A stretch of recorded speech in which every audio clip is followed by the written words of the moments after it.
Hey, what's up, friends? I hope you're doing great. I don't have a holder for my iPhone right now, so I'm holding it with my freaking sexy, strong, and big hands. And I feel like doing this freaking video in English. So if you don't know English very well, I'm sorry. But I hope you use this video not only to get some awesome ideas, strategies, and tips on how to be more incredible and how to be more attractive, but also to freaking practice your English. And that's why I also do videos in English. One, because I feel like it, and two, because it's a way for me to practice and a way for me to reach people that speak more English than Spanish. All right, let's talk about imperfections. And I've talked about this before on my Periscope and on Meerkat, I think, and on different platforms and on other videos.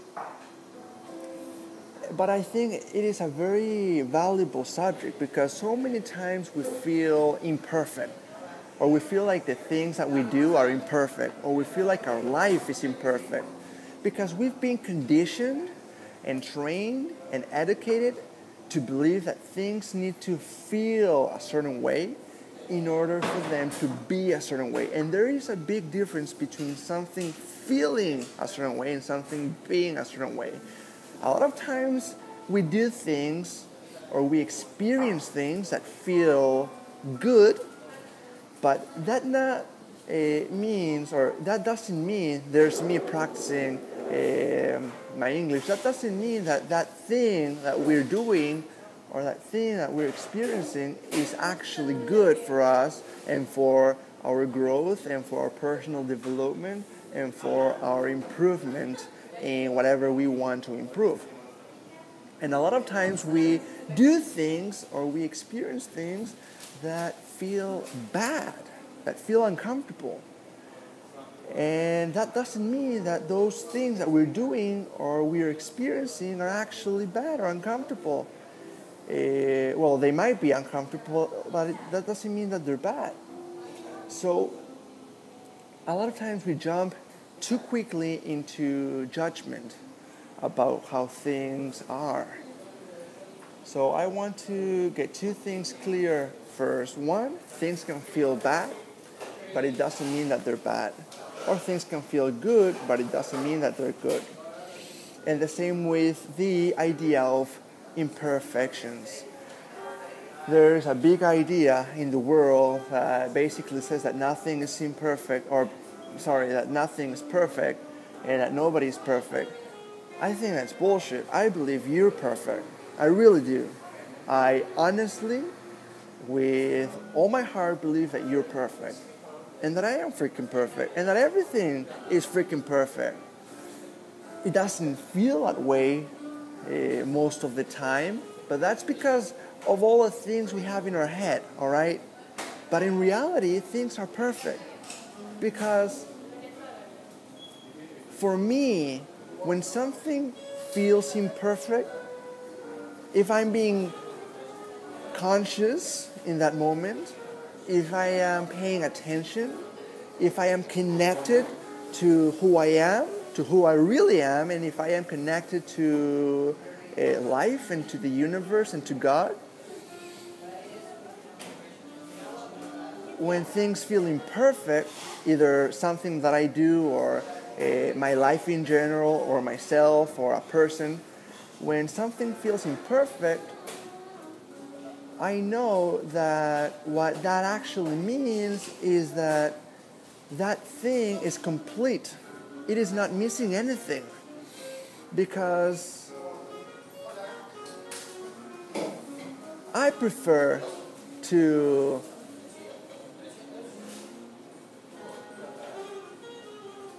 feel that something is real and that something is authentic and complete. What do I mean by this? I mean that things need the positive and the negative. Things need the good and the bad. Things need the comfortable and the uncomfortable. And so many times we want things to just be one-sided. We want to find, for example, people that are only positive and never negative. And that is something that is created only because of a fantasy that we have in our head about how things should be. In reality, I think everything should be complete. Everything should be joined by the yin and the yang. Everything should contain things that feel good and things that feel bad, because that makes it real. You have parts of you that feel comfortable and parts of you that feel uncomfortable. You have parts of you that feel positive and things that feel negative. And whenever you're trying to avoid the things that feel bad, or whenever you're trying to run from them or hide from them or fight them, you're actually disconnecting from yourself and from your higher power and from everything and from everyone. So my advice for you, if you're still here with me, watching and listening, is for you to stop resisting the imperfections. Open up to the freaking imperfections. Open up to the freaking uncomfortable things. Embrace them. Appreciate them more. Because they're part of you and they're part of life. And they make you complete. They don't try to help you, they don't try to hurt you, they try to help you. They try to make you someone rounded, someone who is not missing anything. Because here's the freaking thing. When we feel imperfect, what we're actually feeling is that we're missing something, right? We're like, shit, I'm not complete. I am missing X, Y, or Z. I believe from a higher perspective or from a better vision, what imperfections mean, whether within you or with the things that you do or with your life, what it actually means is that it's not missing anything. If it's imperfect, it means it has the good and the bad, the positive and the negative, the comfortable and the uncomfortable. It has everything. It is something complete. It is something real and authentic and raw. And I like that. I freaking like realness. I freaking like authentic people. I freaking like something like this where I'm just expressing myself. I don't have any notes. Will I use notes sometimes? Maybe I will. But I prefer to do things, as organic as possible. And I prefer to not process things too much. And a lot of times I do it. A lot of times I judge myself too much. And a lot of times I am too hard on myself and on others and on how things feel. We judge the way things are because of how they feel. And as I said earlier in this video, the fact that something doesn't feel good, it doesn't mean that it is not good.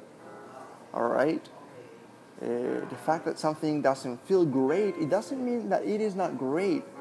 Everything from a certain point of view or a wise enough mindset is perfect and amazing. So my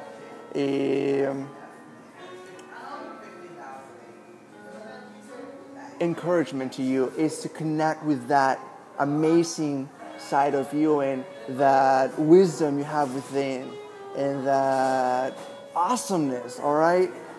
So you stop judging yourself so freaking much. So you don't jump too quickly into saying that something is imperfect or that something is not good enough or that something is bad or that something is not going to work. We do that too much.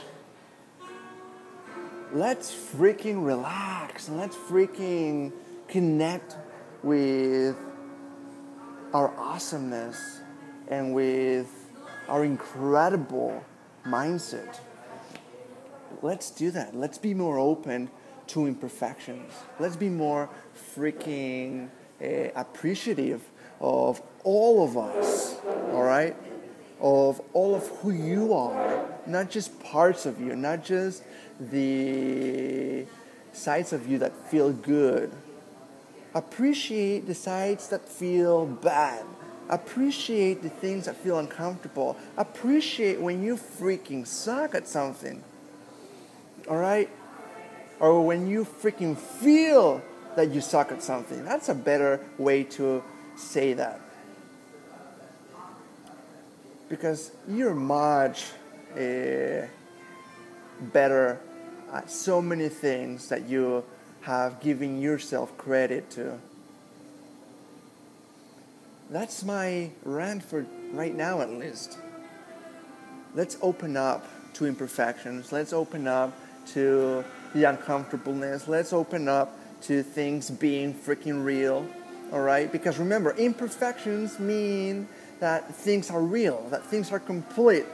When something is only for example, our mind, it creates so many fantasies and so many illusions about how things should be in our relationships or in our business or in our careers or in different situations or in a project or in things that we do or in our habits or in whatever in our life. We have this fantasy about how things should feel in order for them to be perfect. Let's get rid of that freaking fantasy. Let's freaking connect with reality, which is always much freaking better. In reality, things sometimes will feel good, sometimes will feel bad. And the more conscious we are about that fact, and the more we realize that we are perfect, imperfectly perfect, and that we are awesome, and that the things that we do are valuable, and that they don't have to feel always complete or always incredible or always elegant or fluid in order for them to be perfect. The more we realize all of these things, and the more we connect with these things, and the more we connect with who we truly are. And by the way, the way to do that is to get out of your freaking head. Get out of your freaking fantasy. Stop trying to be perfect. Freaking stop trying to be perfect. The moment we stop trying to be perfect, we start to feel perfect. We start to feel awesome. We start to feel incredible. Because we connect more with whatever we're doing. We connect more with the people we're with. We connect more with ourselves. We connect more with life and with the universe and with God. Let's open up to imperfections. Let's embrace them. Because they make things real. They make things complete. They make you a freaking rounded and full person. Alright? And the same with everything in your life. I hope this video helped you. I hope you took an idea or two, or maybe more, that is valuable or that are valuable, and that will help you be more attractive, and that will help you make your life and yourself more of how they truly are. Awesome. Alright, time to wrap this up. Rocket, make an incredible day, no matter what time you have, wherever you live. And thank you for being here. I appreciate you. Love you all. Rocket, and I'll talk to you soon, alright? Open up to freaking imperfections, and you will feel more awesome. You will feel more of you, and you will realize how rounded and how full and how complete you actually are. And the same with everything else that you do and in your life. Bye-bye. Rocket.